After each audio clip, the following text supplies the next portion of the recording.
Hello बच्चों, आज हम पढ़ने जा रहे हैं क्लास सेकंड स्टैंडर्ड का लेसन गट्टू गधा। तो चलो पढ़ते हैं। चर्चा करें।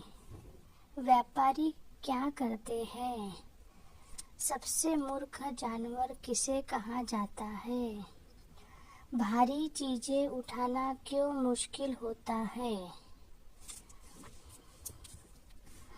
गलत काम करने से काम बिगड़ जाता है। सोच समझकर काम करना अच्छा होता है। मेहनत करने से घबराना नहीं चाहिए। तो हम अभी ये लेसन पढ़ेंगे। एक व्यापारी था। ये जो है ना, ये व्यापारी था। व्यापारी मीन्स बिजनेसमैन।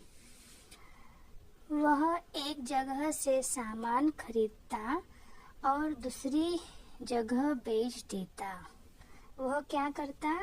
एक जगह से सामान खरीदता और दूसरी जगह बेच देता, उसे सेल कर देता।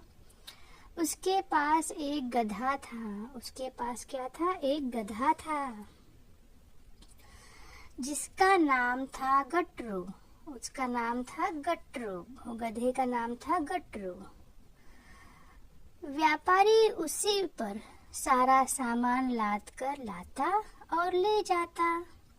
व्यापारी क्या करता? उसी पे सारा सामान लाता और ले जाता। एक दिन व्यापारी ने सुना कि बाजार में नमक बहुत कम दाम में बिक रहा है।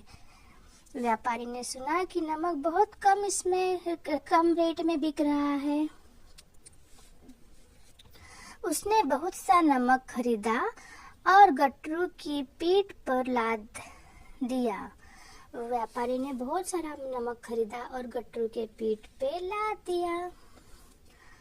आज मालिक ने यह क्या खरीदा है? यह तो इतना भारी है कि मैं उठा भी नहीं सकता।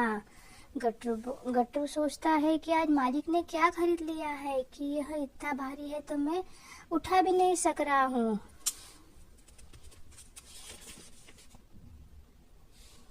गट्टू रास्ते में सोचता जा रहा था। गट्टू किसी तरह पैर घसीटता हुआ अपने मालिक के साथ धीरे धीरे बढ़ने लगा। वह सोचने भी लगा और धीरे धीरे बढ़ने भी लगा।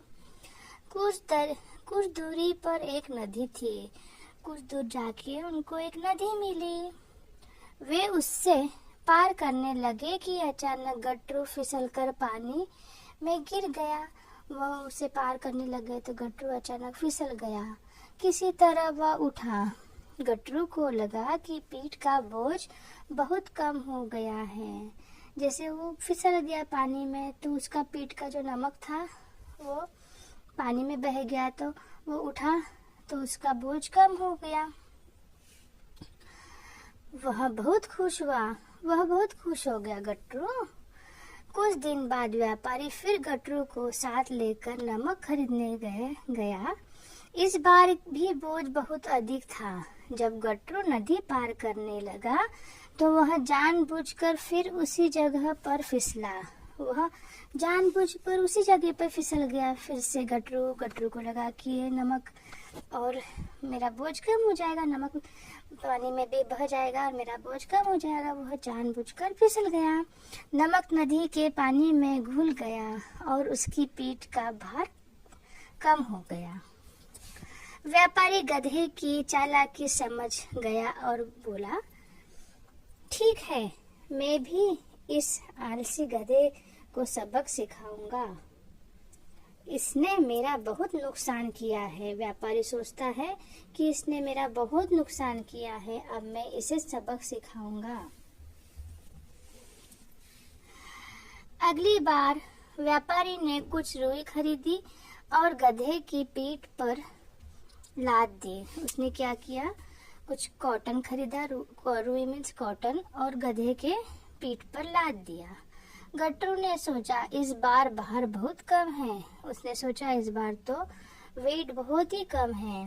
पानी में घुल कर तो यह और भी कम हो जाएगा। वह सोचता है कि पानी में घुल कर तो यह और भी कम हो जाएगा। गट्टू मन ही मन खुश हुआ। गट्टू मन ही मन खुश हो गया। वह नदी के पास पहुंचकर जानबूझकर पानी में गिर गया। धीरे धीरे रुई में पानी भरने लगा और वह अधिक भारी होती गई। जो रुई में पानी भरने लग गया तो वो जो रुई है और भारी होने लग गई। गट्टू को लगा कि अब मैं पानी में जाऊंगा तो यह और भार कम हो जाएगा, लेकिन ये रुई का भार और बढ़ने लग गया। अब गट्टू ने सोचा, ओहो, यह क्या हुआ? मैं तो बोझ से झुका जा रहा हूँ। अब वेट इतना हैवी हो गया है तो गट्टू नीचे झुका जा रहा था। गट्टू रास्ते में ही बहुत थक गया। किसी तरह धीरे धीरे चलता हुआ वह घर पहुंचा। वह क्या हुआ, रास्ते पे ही थक गया। इतना उसका वेट बहुत ज्यादा हो गया था रुई का, तो वो रास्ते में ही थक गया और वो धीरे धीरे कैसे तो घर पहुंचा। पता लगाओ। थोड़ी सी रुई और 1 चम्मच नमक को अलग अलग पानी से भरी कटोरी में डालो और देखो क्या होता है। आप भी देखो अपने घर पे, थोड़ा सा एक इसमें चम्मच में नमक लो और एक इसमें ग्लास में रुई लो और आप देखो कि कौन सा वाला क्या चेंजेस होता है, वह मुझे कमेंट में आप बताइए। तो बच्चों, इस तरह यह पूरा लेसन था गट्टू गधा। आपको अगर पसंद आए तो लाइक और शेयर करिए। तब तक के लिए बाय बाय।